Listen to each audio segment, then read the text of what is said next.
Hello, everyone. Welcome to English Easy Way. I'm Sarah. And I'm Mike. Today we're talking about something very important, social anxiety.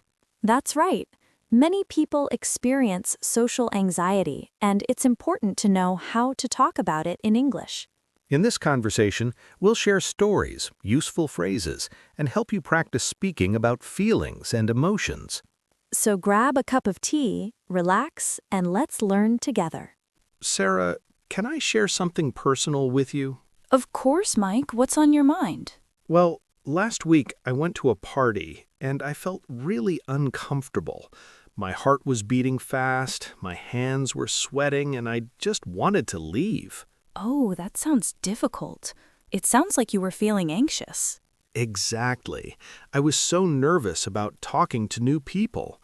I kept thinking, what if I say something stupid? What if they don't like me? Those are very common thoughts when someone has social anxiety. Have you ever felt that way, Sarah? Absolutely. Let me tell you about my experience. When I was younger, I had to give a presentation at work. I was terrified.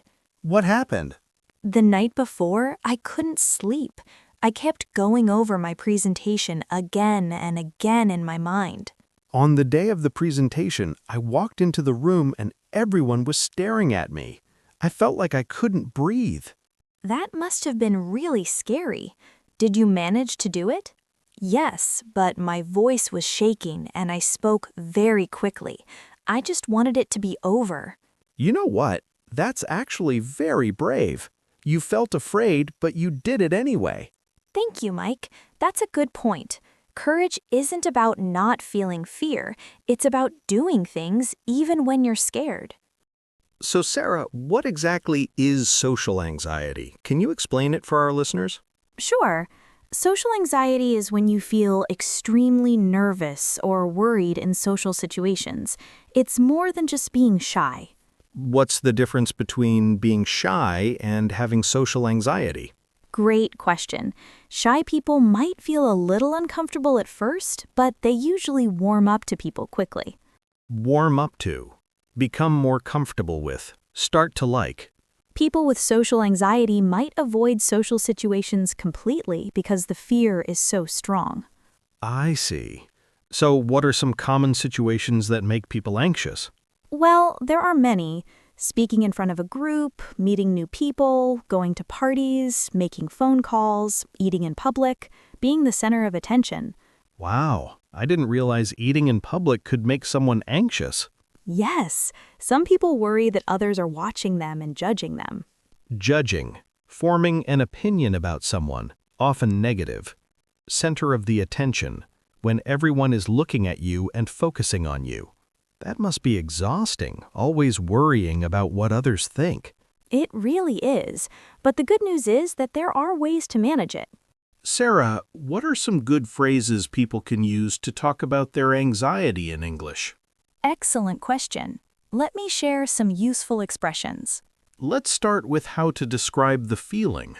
Okay, you can say, I feel anxious about. I'm nervous about. I'm worried about. I get butterflies in my stomach when... Butterflies in my stomach is a nervous, fluttery feeling in your stomach. This is not about real butterflies. It's an idiom, a special expression. Example, I get butterflies in my stomach before a test. Those are great. What about describing physical symptoms? You can say, my heart is racing. My heart is beating very fast. I'm breaking out in a cold sweat. I'm sweating because I'm nervous. My hands are trembling. My hands are shaking. I feel like I can't breathe. It's hard to breathe. And what if you want to tell someone you need help? You can say, I'm feeling overwhelmed. This is too much for me. I need a moment to calm down. Can we take a break?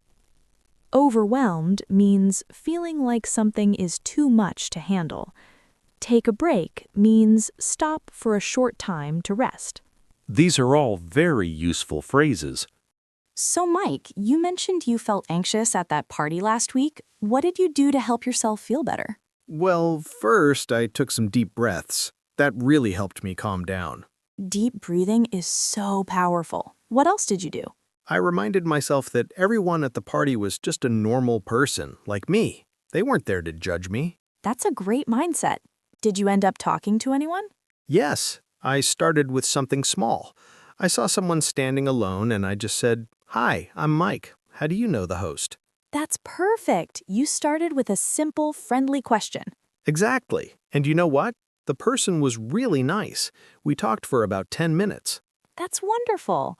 See, sometimes we build things up in our minds and they're not as scary as we think. That's so true. The anticipation is often worse than the actual event. Let's share some strategies that can help people with social anxiety. Mike, what works for you? Well, I've learned a few things. Number 1, prepare ahead of time. If I know I'm going to a social event, I think of a few topics I can talk about, like current news, hobbies, or asking people about themselves. That's smart. People love talking about themselves, so asking questions is always a good strategy. Exactly. Number 2, start small. Don't force yourself to go to a huge party if you're not ready. Maybe start by having coffee with one friend. I love that. Baby steps are important. Number 3, challenge negative thoughts. When I think everyone will laugh at me, I stop and ask myself, is that really true? Has that ever actually happened? That's cognitive behavioral therapy. It's very effective. You question your anxious thoughts instead of believing them automatically. What strategies do you use, Sarah? I practice self-compassion. I remind myself that it's okay to feel nervous. I say to myself, you're doing your best, and that's enough. That's beautiful. Be kind to yourself. Also, I focus on the present moment. Instead of worrying about what might happen, I pay attention to what's happening right now. That's mindfulness. It really helps. Mike, I think it's important to mention that sometimes social anxiety can be really serious, and people might need professional help. Absolutely. If your anxiety is preventing you from living your life, like you can't go to work or school, or you're avoiding all social contact, it's time to talk to a professional. There's no shame in seeking help. Therapists, counselors, and doctors can provide support and treatment. Treatment options include therapy, medication, or a combination of both. And remember, asking for help is a sign of strength, not weakness. Let's do a practice conversation that our listeners can use as a model. Great idea. Imagine you're talking to a friend about feeling anxious. Let's demonstrate. Hey, Sarah, how was the networking event yesterday? Honestly, it was really challenging for me. I felt so anxious the whole time. I'm sorry to hear that. What made you feel anxious? I guess I was worried about making small talk with strangers. I never know what to say, and I'm afraid of awkward silences. I totally understand that feeling. Have you tried preparing a few questions ahead of time? That's a good idea. What kind of questions? Simple ones, like, what do you do for work? Or, how did you hear about this event? People usually appreciate when you show interest in them. That makes sense. I'll try that next time. Thanks for listening and for the advice. Anytime. You've got this. Well, Mike, I think we've covered a lot today. We really have. Let's quickly review the key points for our listeners. First, social anxiety is common and it's okay to talk about it. Second, there are many useful phrases for expressing how you feel. Third, strategies like deep breathing, positive self-talk, and starting small can help. Fourth, challenge your negative thoughts. They're often not true. Fifth, if anxiety is affecting your daily life, don't hesitate to seek professional help. Remember, learning to manage social anxiety is a journey. Be patient with yourself. And practice your English by talking about your feelings with friends, teachers, or language partners. Thank you so much for listening to Real English Conversations. We hope this episode helps you feel more confident talking about emotions and social situations in English.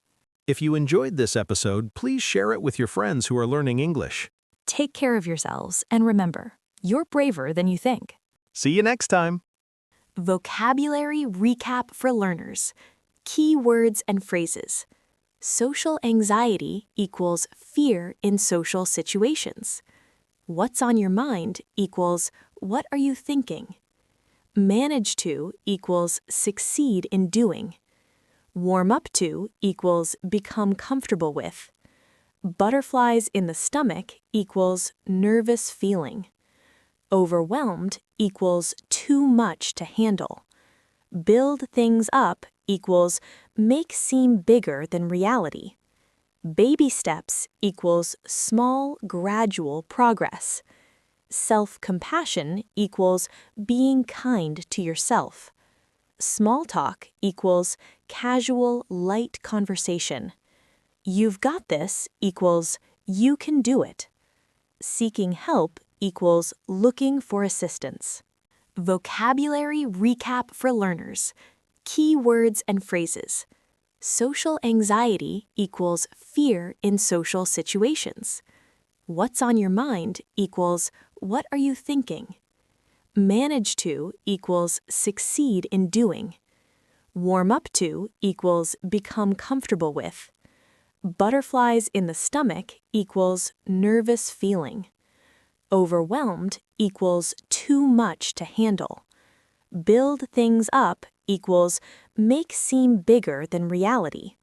Baby steps equals small, gradual progress. Self-compassion equals being kind to yourself. Small talk equals casual, light conversation. You've got this equals you can do it. Seeking help equals looking for assistance.